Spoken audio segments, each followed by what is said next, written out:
I never knew my great-uncle Elias. He was the black sheep of the family, a recluse who lived in a massive, sprawling mansion deep in the mountains of Vermont. When he passed away, his will left the entire estate to me. On one condition, I had to live there for 30 days before I could sell it. At 23, broke and drowning in student debt, I thought it was the deal of a lifetime. I didn't care about the rumors of his madness, or the stories of people who entered that house and never came out. To me, it was just a house. I arrived at the estate on a cold, fog-drenched evening. The mansion was an architectural nightmare, Gothic spires clashing with Victorian wings, as if the house had been built and rebuilt 1,000 times. The front door was 10 feet tall, made of solid oak, and it creaked with a sound like a human groan as I pushed it open. The interior was even stranger. The ceilings were impossibly high, draped in shadows that the flickering chandelier couldn't reach. But the most disturbing part was the layout. I stood in the grand foyer, looking at 4 different hallways, according to the blueprints Elias had left on the mahogany table. There were only 12 rooms in the entire mansion. But as I walked down the first hallway to find the kitchen, I passed 20 doors. Each one was identical dark wood, brass handle, no label. I finally found the kitchen, but the clock on the wall was moving backward. I dismissed it as a mechanical error. I made some coffee and decided to head to the master bedroom on the 2nd floor. I climbed the grand staircase, but when I reached the top, I wasn't on the 2nd floor. I was back in the foyer, looking at the front door. I laughed, thinking I'd just taken a wrong turn in the dark. I tried again, counting the steps. 1, 2, 3, 20. Again, I found myself standing at the front door. Panic began to itch at the back of my throat. I tried to open the front door to get some air, but it wouldn't budge. It wasn't locked. It felt like it had become part of the wall itself. That's when I heard it. A faint scratching sound coming from behind the wallpaper. It sounded like hundreds of fingernails digging into wood. I grabbed my flashlight and shined it at the wall. The floral pattern on the wallpaper was moving. The vines were twisting, growing, and forming letters. The house is hungry, Selman. Stop counting steps and start counting souls. I backed away, tripping over a rug. Oh. When I looked up, the hallway I had just come from was gone. In its place was a long, dark tunnel, lined with mirrors. And in every mirror, my reflection was doing something different. One was screaming, one was rotting, and one was pointing directly behind me. The mirrors were mocking me. Each reflection was a different version of my own demise. I stood frozen in the hallway, my breath hitching as I watched the reflection that was rotting. It reached out its skeletal hand, pressing it against the cold surface of the glass from the inside. Thump. The sound wasn't coming from the mirror, it was coming from the floorboards beneath my feet. I turned and ran. I didn't care where I was going anymore. I just had to get away from that hallway. I burst through a set of double doors at the end of the corridor, expecting to find a way out. Instead, I found myself in a room that shouldn't have existed. It was a library, but not like the one at the university. This room was circular, and the shelves stretched upward for what seemed like miles. There was no ceiling, just a swirling vortex of gray clouds high above. But it wasn't the height that terrified me. It was the books. They weren't made of paper, they were made of glass, and inside each glass book a tiny flickering flame burned. I walked toward the center of the room where a stone pedestal stood. On it lay a heavy iron key with a tag that had my name on it. As I picked it up, the room went silent. The flames inside the glass books all turned a violent shade of purple. "You are late," a voice rasped. I spun around. Sitting in a high-backed velvet chair was a man, or at least he looked like a man. His skin was the color of old newspaper, and his eyes were missing, replaced by 2 glowing embers. It was my great-uncle Elias, but he had been dead for weeks. "Uncle Elias," I whispered, my voice trembling. "Elias is gone," the creature said, its mouth not moving. The voice was coming from the books on the shelves. "I am the architect. Elias was just a tenant who failed to pay his rent. And now, the debt has passed to you." He stood up, and I realized he was nearly 7 feet tall. His limbs moved with a sickening, clicking sound, like a broken clock. He pointed toward a door I hadn't noticed before. A door made of white bone. Behind that door is the heart of the estate, the architect hissed. You have 30 days to find the exit. If you fail, your soul will become a candle in one of these books, burning for eternity to light the hallways for the next heir. Suddenly, the floor beneath me began to tilt. The library started spinning faster and faster. I tried to hold onto the pedestal, but the stone turned into liquid, slipping through my fingers. I fell through the floor, screaming, into a dark abyss.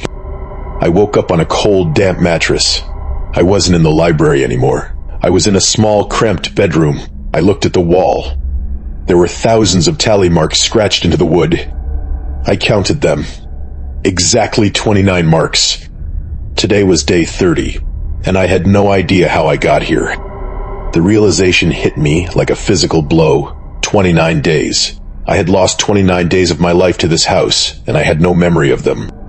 My hands were blistered, my clothes were rags, and my reflection in the window showed a man I barely recognized, gaunt, pale, and terrified. I looked at the iron key still clutched in my hand. It was glowing with a faint, pulsing light, pointing me toward the back of the room. There, hidden behind a tattered curtain, stood the bone door. It wasn't just made of bone, it was made of thousands of tiny fragments, teeth, ribs, and knuckles, all fused together into a jagged ivory, colored slab. It didn't have a handle, only a keyhole shaped like a screaming mouth. As I inserted the key, I felt a sharp prick on my thumb. The door wasn't just opening, it was drinking from me. The white bones turned a deep crimson as they absorbed my blood. And with a sound like 1,000 dry branches snapping at once, the door swung open. I stepped through, expecting another hallway. Instead, I was standing on a narrow stone bridge suspended over a sea of black ink. Far below, I could see things moving in the ink, huge pale shapes that looked like giant white worms, blindly searching for something to pull down. "Keep walking, Salmon," a voice whispered. It wasn't the architect this time. It was my mother's voice. I spun around, but the bridge behind me had already crumbled into the abyss. There was no going back. I walked until I reached the center of the bridge. There stood a table set for two. On one side sat a version of me, the version from 30 days ago. He looked healthy, happy, and held a legal document in his hand.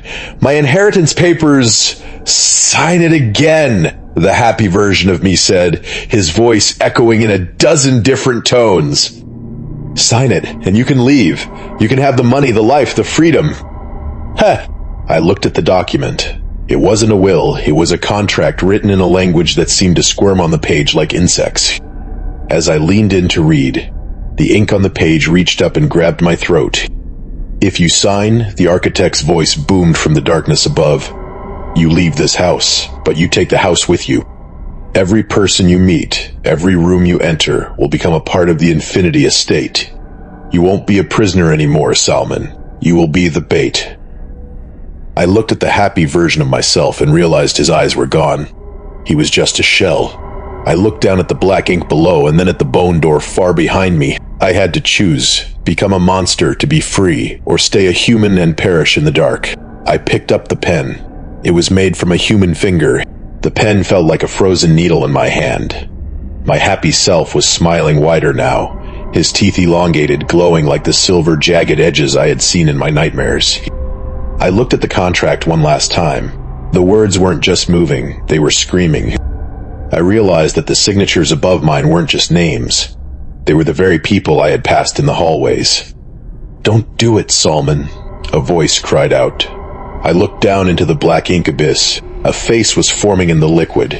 It was Great Uncle Elias, but as he was when he was young.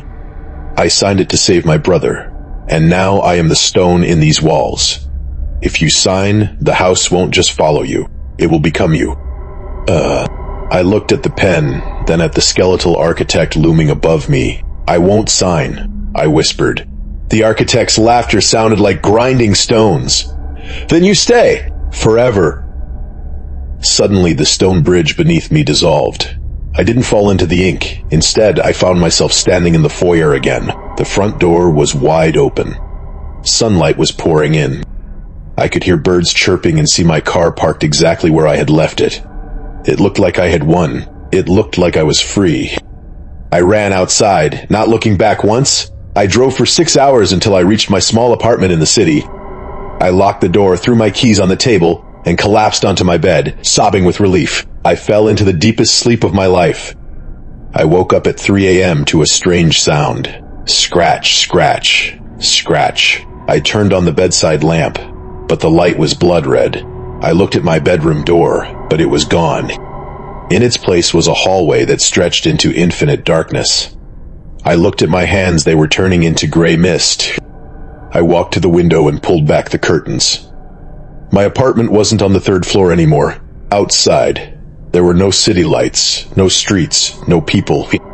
There was only an endless forest of dead corn and a massive, sprawling mansion surrounding my room. I hadn't escaped the Infinity Estate. I had just moved into a new room. And then I heard the GPS on my phone, sitting on the nightstand, speak in my own voice. Recalculating, welcome home, Salman. You are the new architect. I picked up the phone. On the screen there was a small red dot. It was moving toward a car that was just pulling into the driveway. A new heir had arrived.